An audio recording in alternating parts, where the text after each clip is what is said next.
Bonjour, bonsoir à tous. Tout dépend de l'heure à laquelle cette émission va te trouver.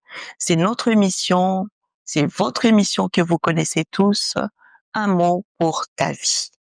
Un mot que tu connais pour que ta vie puisse prendre du sens. Il faut comprendre le mot que nous utilisons. Il faut comprendre le mot qui nous identifie. Cela est très important. C'est pourquoi, au travers de cette émission, nous venons tous ensemble comprendre les mots qui sont dans notre quotidien, les mots qui sont dans notre entourage. Et cette semaine, nous parlons sur le mot homme.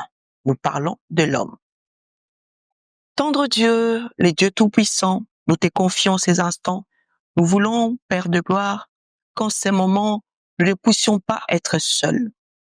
Que toi, le meilleur guide, toi qui orientes, puisse encore nous canaliser, puisse encore nous parler au travers de ta servante. Dans le nom de Jésus, nous t'avons ici glorifié et nous disons Amen.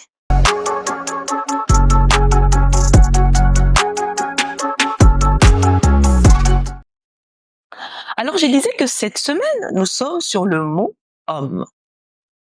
Souvenez-vous, la première semaine, nous avons parlé de Dieu. Je me dis toujours que sur cette terre, il y a deux acteurs. Dans cette vie, dans l'humanité, dans notre quotidien, nous avons deux acteurs. L'acteur principal, c'est lui-même d'abord Dieu. En étant acteur principal, il est aussi le metteur en scène. Parce que tout ce qui nous arrive, tout ce que nous connaissons, tout ce que nous vivons, ne fait que provenir de notre Créateur. Et l'autre acteur, c'est l'homme. Il est important de savoir qui tu es aussi. Il est important de savoir d'où tu viens. Il est important de savoir où nous allons. Il est important de savoir comment vivre. Et aujourd'hui, c'est notre deuxième jour où nous sommes en train d'explorer le mot homme. Nous avons précédemment parlé de l'homme. Je ne pourrais pas récapituler parce que nous n'avons que 10 minutes.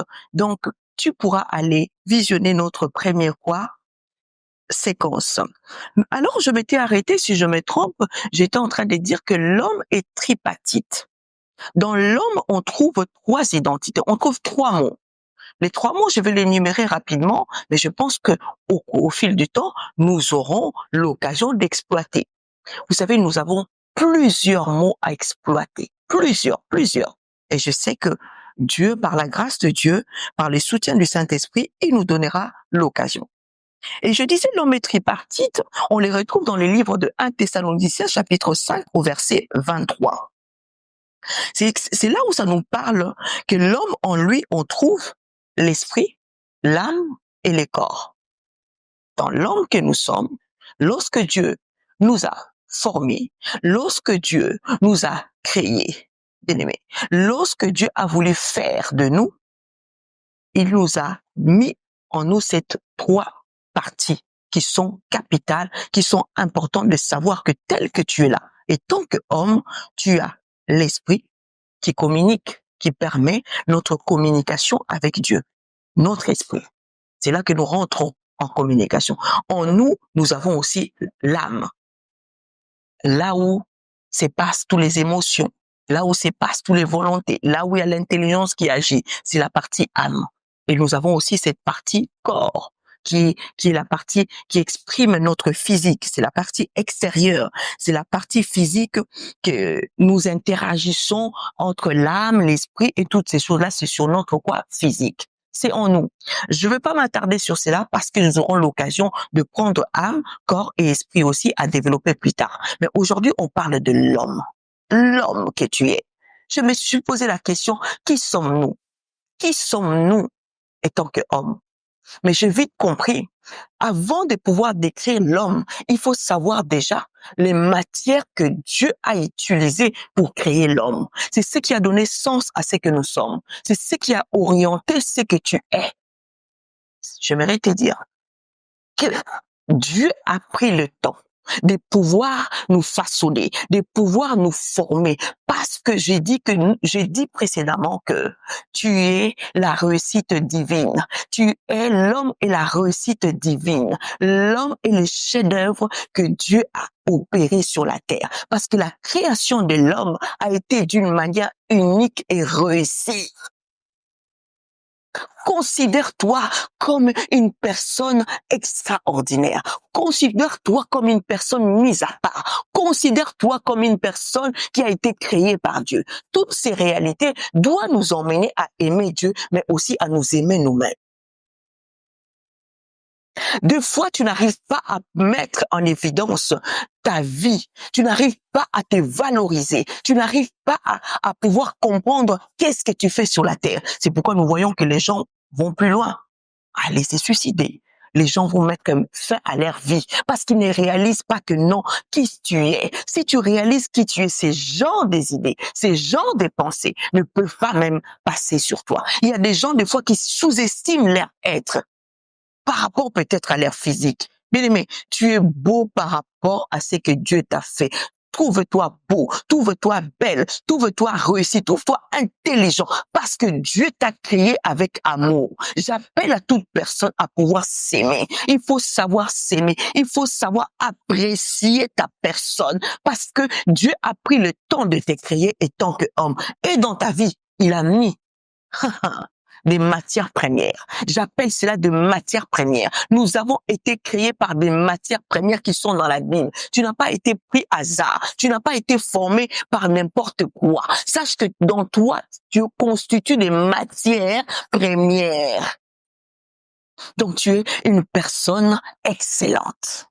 Tu es une personne formidable. Tu es une personne mise à part. J'appelle l'homme mis à part.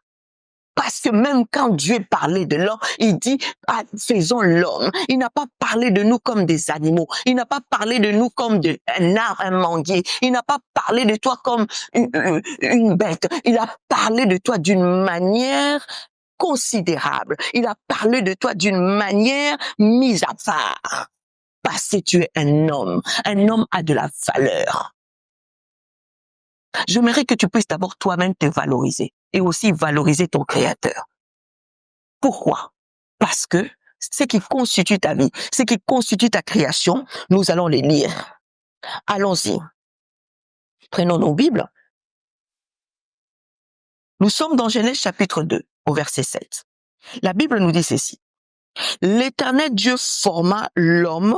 Écoute bien, écoute, attends, écoute les matières que toi tu as, les matières premières, c'est que moi j'appelle les matières premières. J'ai trouvé Dieu rempli de considération vers l'homme. J'ai trouvé Dieu rempli d'amour vers l'homme. J'ai trouvé Dieu considérer l'homme, bien-aimé. C'est pourquoi nous devons nous déjà aimer ces dieux-là. C'est pourquoi quand tu dis que tu aimeras ton Dieu de tout ton cœur, de tout ton âme, ton corps, il avait raison.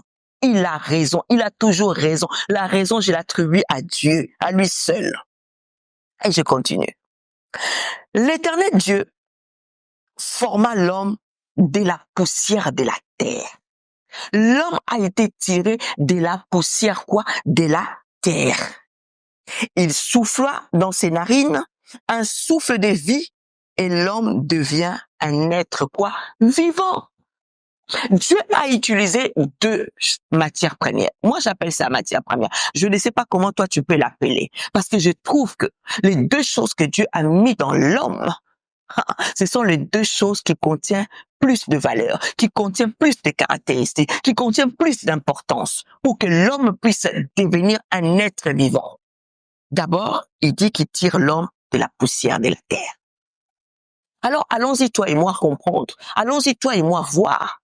Qui possède la terre? Car la terre, qu'est-ce qu'il y a là dans la terre? Nous constatons, c'est là où que nous allons remarquer, c'est là où que nous allons juger que la terre contient des richesses et des richesses. Et Dieu a choisi la poussière de la terre pour pouvoir me former, pour pouvoir me créer. Moi, Johanna, que je suis. Toi, Pierre. Toi, Jean. Oh, Seigneur. Tu es formidable. C'est pourquoi nous te considérons. Je vais pouvoir m'arrêter aujourd'hui ici. Mais ne rate pas, parce que demain, je serai encore là.